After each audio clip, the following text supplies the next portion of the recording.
yeah. Hell no. Hell yeah. Hell no. Hell yeah. Hell no. Hell yeah. Hell no. Hell yeah. Is it actually true that you have to wait 6 weeks before you have sex after you give birth? Actually, no. There's no magic 6-week rule. If your birth was uncomplicated and you gave birth vaginally, then generally you can listen to your own body about when you feel ready. As a general rule, we do advise waiting around 4 to 6 weeks, and that's in order to allow your bleeding to stop and any grazes or tears to heal fully. But the advice that you actually get will depend on the type of birth that you had. So it's best to discuss your own case with your doctor or midwife before you leave hospital. But if you had a C-section, then yes, 6 weeks is probably a good guideline to stick to before you start having sex again, and it's unlikely that you might feel up to it much before that. However, in most uncomplicated cases where you didn't have any operations or procedures, there's no specific time given. It depends on when you're emotionally and physically feeling ready.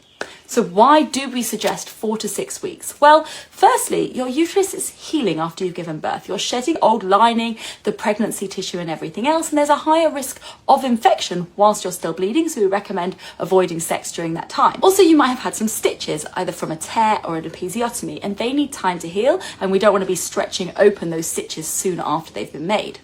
So when can you have sex? As I've already mentioned, if your birth was uncomplicated, it's safe to try when you feel ready. For some people that's weeks, for others that can be months. If you did have any tears, stitches, a difficult recovery or an operation, then you should speak to your doctor first, but I would recommend you wait around 4 to 6 weeks for comfort. Do remember that you can get pregnant as early as 3 weeks postpartum, even if you are breastfeeding. So do use some contraception if you're not planning another baby, and I've made other posts on this before.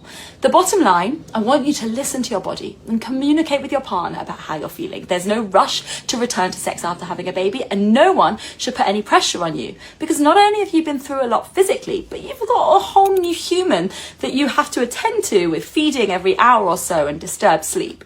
So let me know how long you chose to wait. And if you need to, send this post as an example to your partner of the sorts of discussions you can be having.